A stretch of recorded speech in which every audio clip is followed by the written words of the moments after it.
Hi guys, so today we've got a nice one. I'm going to be showing you the differences in setting your gun to the different, pumping it up to the different pressures, working with the regulator, how it affects your different shot spread.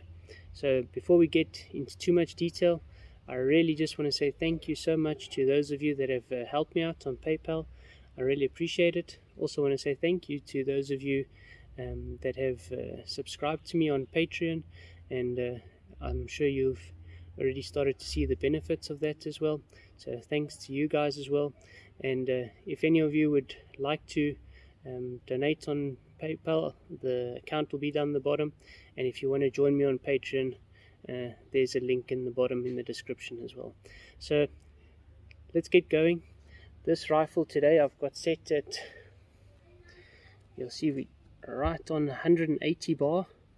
So we're going to start off there. We're going to be shooting 15 shots from this setting, and I want you to pay close attention to what's happening to the elevation there on the target. So we're going to do a grouping of 15 shots, then I'm going to pump it up to 200 bar, and we're going to do a grouping of 15 shots, and I want you to notice the difference that happens there. Alright, so let's get started.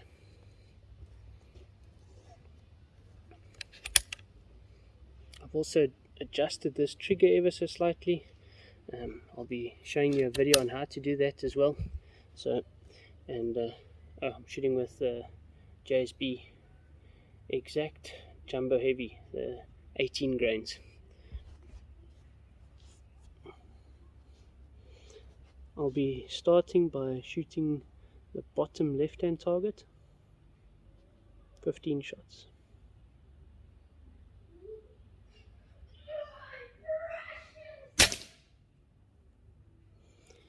Okay, so that was down and to the left.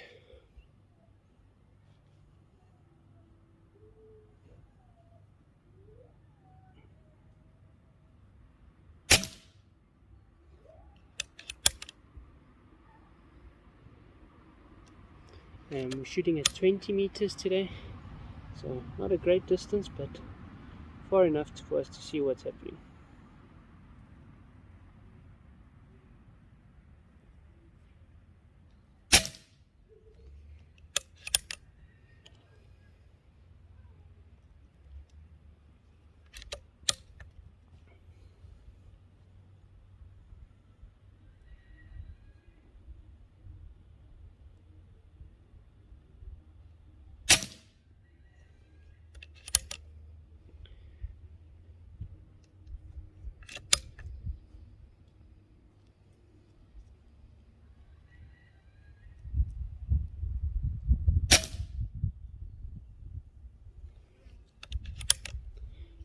So that's 5 shots.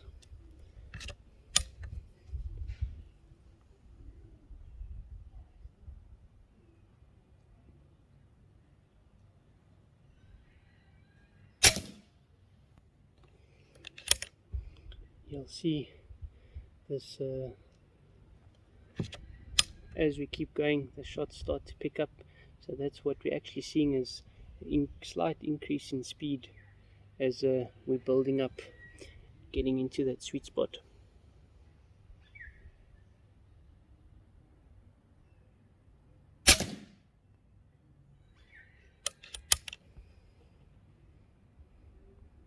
Okay, so that's 7 shots. Let's keep going.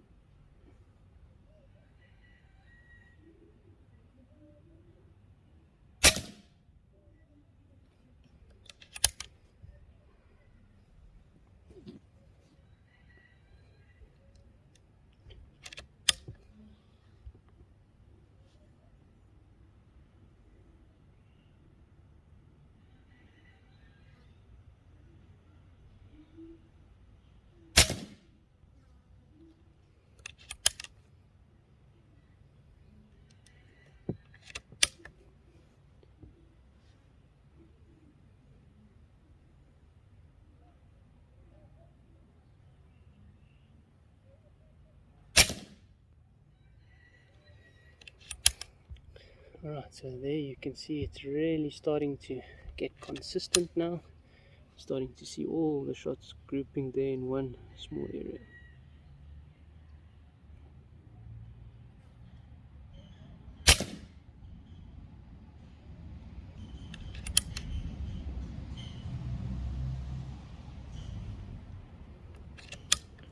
Lost count of how many shots I've shot now.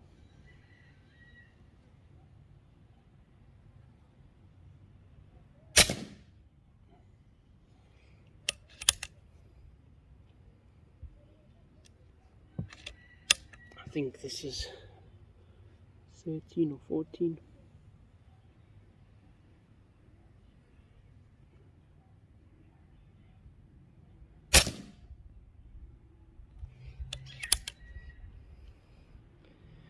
Let's do 2 more.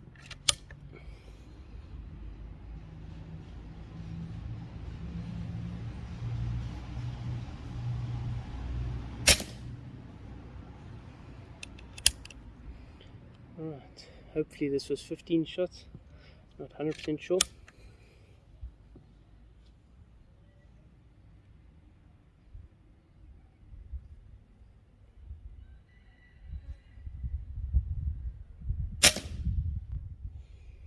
Okay, so what I'm going to do now, you'll see this pressure is going to be right down.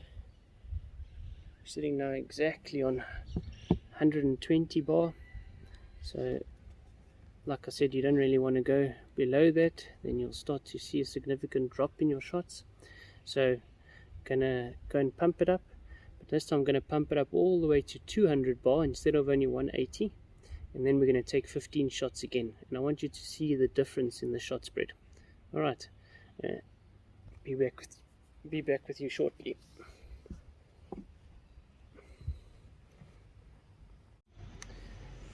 Alright, so still same target, same pellet. We now pump to, if you look there, you'll see we're right on 200 bar now. So I'm going to take 15 shots again, and this time let's see what happens to our groups. 3, 4, 5, 6, 7, 8, 9,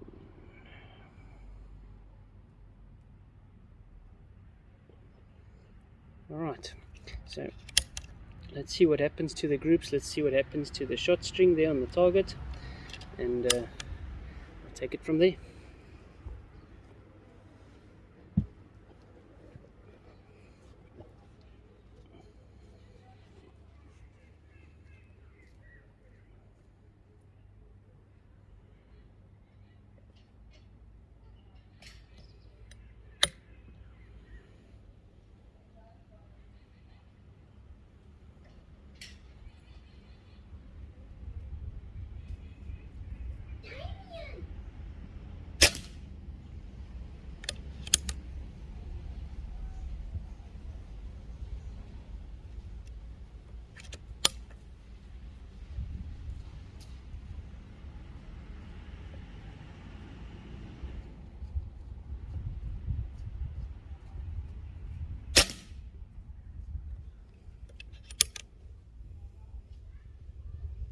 Right, so far we're just off to the left.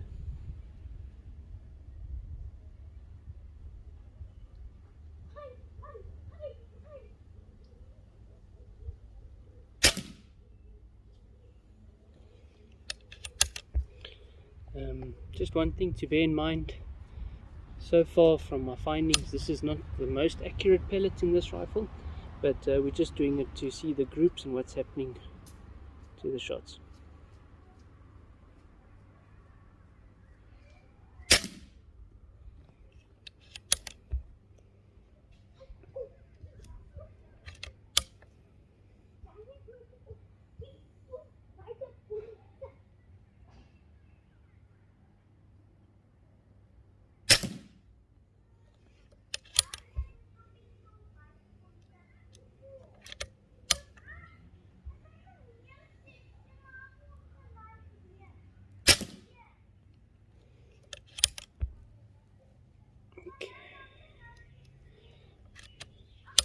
It looks like we've shot 6 or 7 so far.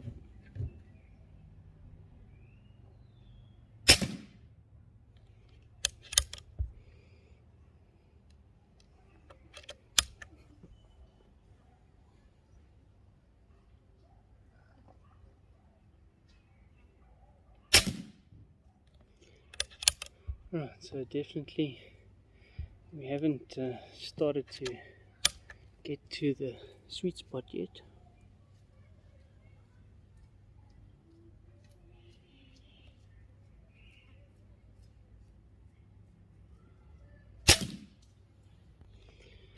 Still a little bit up and down there,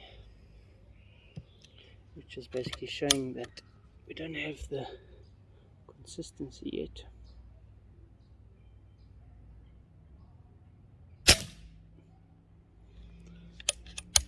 That looked a bit better. Right, so that's now 10 shots. I suspect now we're going to start to get to better grouping now.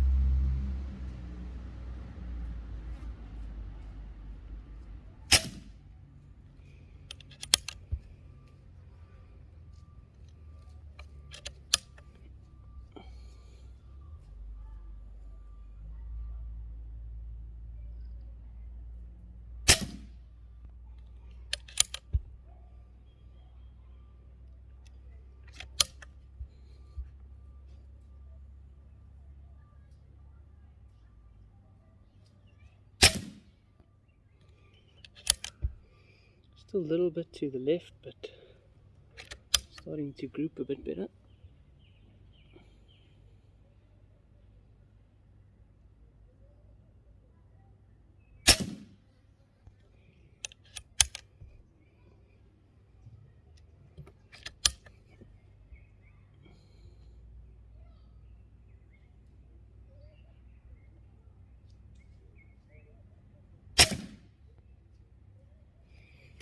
Alright, so let's have a look at those two groups, and I want you to notice that what was happening with that shot string. How many shots were low and to the left before we started to get them in a nice little group together. Let's just quickly have a look at this pressure.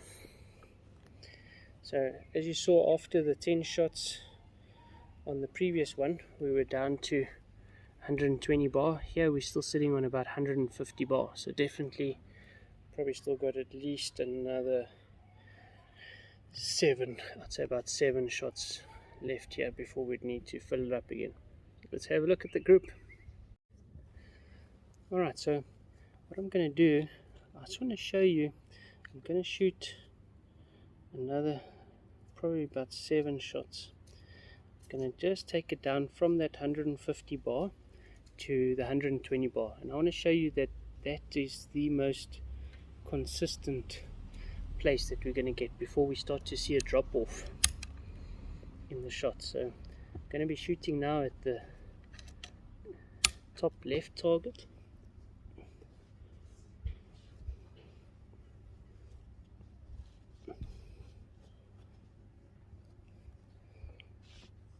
Let's swap these two about.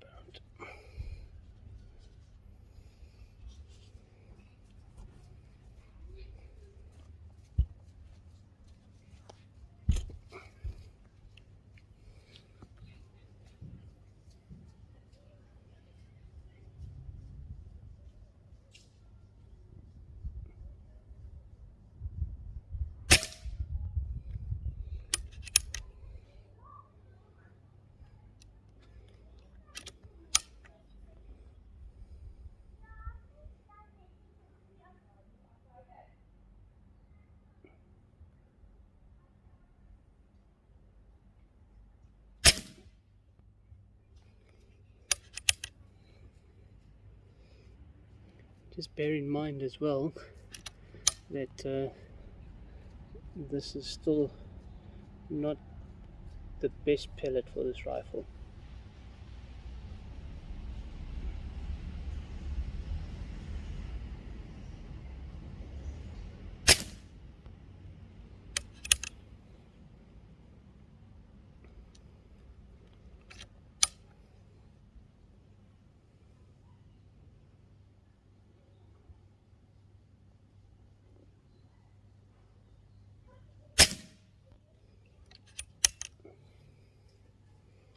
Alright, so that was 4.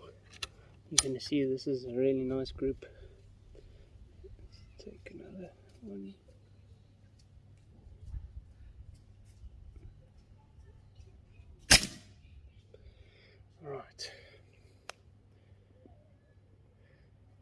still fit in another couple. Pressure still looks pretty good.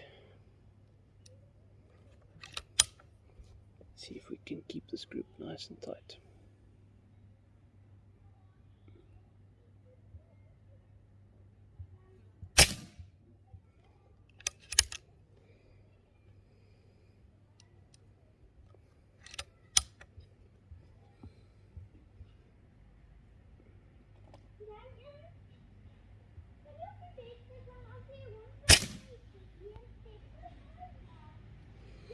Alright, so now we're sitting on about 125 bar. Let's take one more. I'm sure we'll get one more out of this before we start to see a drop. But definitely a very nice group that we see there.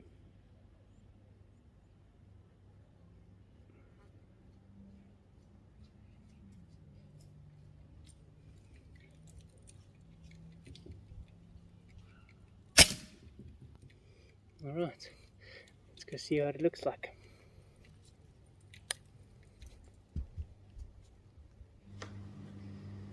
Alright, so definitely we're enjoying this video so far and learning a lot from it as well. So I'm going to try to take this a little bit further. So remember, we're discussing how to get the most out of your unregulated PCP.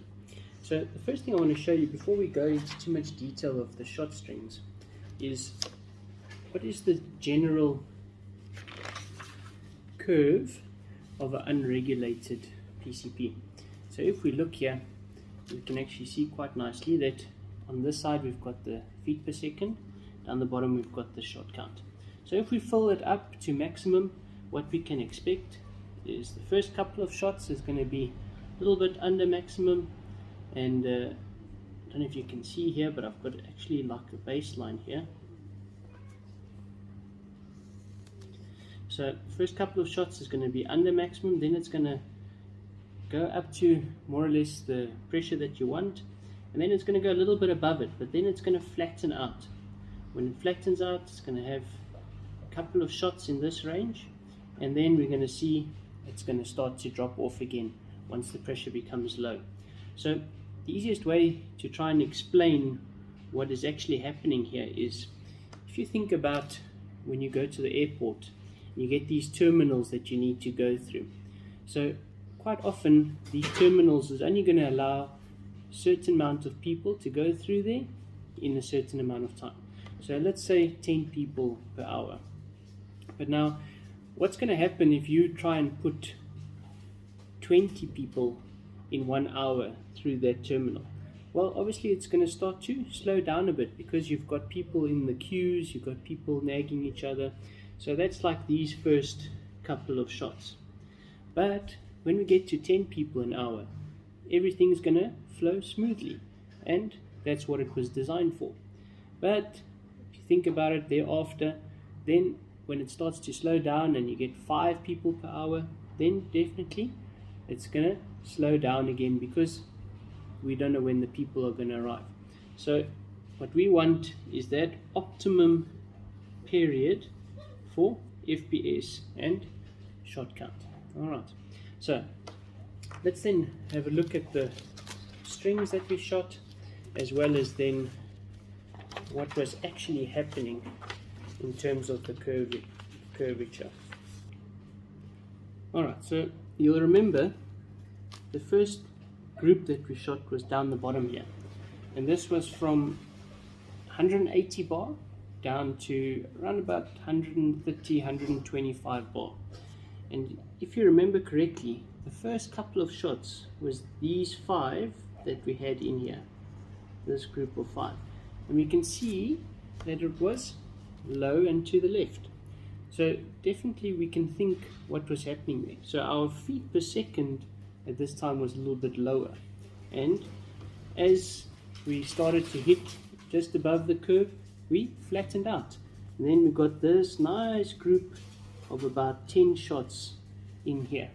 So what we can see, if we go from 180 bar, we're going to have about 5 shots that we're going to have to compensate for because it's a little bit underneath the curve. So the FPS is still low. You might still be wondering, well, why, if the FPS is low, do we also have a sideways movement? And that's because of the stabilization on the pellet.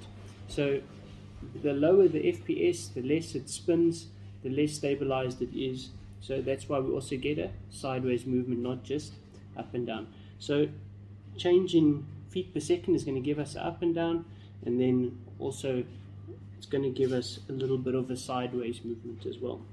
So let's look at this one now on a graph, and let's see what was happening on the graph here. So what we essentially had was from shot 1 up until shot 5, we were kind of down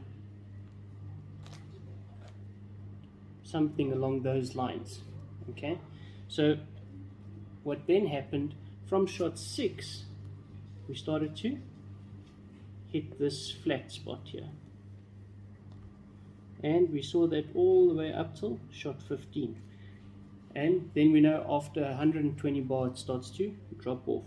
So definitely shot 1 to 5 we would have had to compensate, but from shot 5 till shot 15 definitely we would have been alright. We would have been able to get a fairly accurate bunch of pellets there and a nice grouping. The next group that we shot was this one on this side over here. So what happened was quite interesting here, because on this side we saw we had some shots down here, then we had some shots up here, then we had some down here, and then at the end we started to get a little bit of a group in the top here. So what was actually happening? Well, let's look at it on this chart here. Alright, so what was happening, because we filled it up to the full 200 bar, we were kind of getting a bit of an airlock inside that valve. So what happens is we get shot low, shot a bit higher, shot low, shot a bit higher, shot higher, shot low, and then eventually what's going to happen, it's going to kind of do something like this. So what we're actually seeing is this kind of pattern. That's why it was irregular. So what we basically noticed from that grouping is from 200 bar to probably just under 180 bar. That's when we're getting those inconsistent shots. So we definitely don't want to fill it all the way up to 200 bar. We want to be underneath that. Unless you're just plinking in the garden and you want to mess around, then by all means fill it up to 200 bar. You're going to get the most shots out of it like that, but you're not going to get your best accuracy. So let's see what happened then in our final group, because ultimately that's what we're looking for. So our final group was up top here. This was 9 shots, and we see we had a really nice group there. This I really like this target because it's got numbers on here, so it's actually easy to see how big the groups are. So for this one we had a grouping, the height here is about 15 millimeters, and from side to side we are about 13 millimeters. So definitely a very, very respectable group that we've got there. Basically a center to center of a maximum of about 15 millimeters, which at 20 meters is more than acceptable, and that makes me happy when I see that. But let's see what was happening with regards to this group. So yes, we had a smaller shot count here. We only had a shot count of 9, but we started at 150 bar and we went down to about 120 bar. But what was actually happening was we started this group just above this line here. So we were already on our sweet spot, and we were on the sweet spot all the way till it dropped off.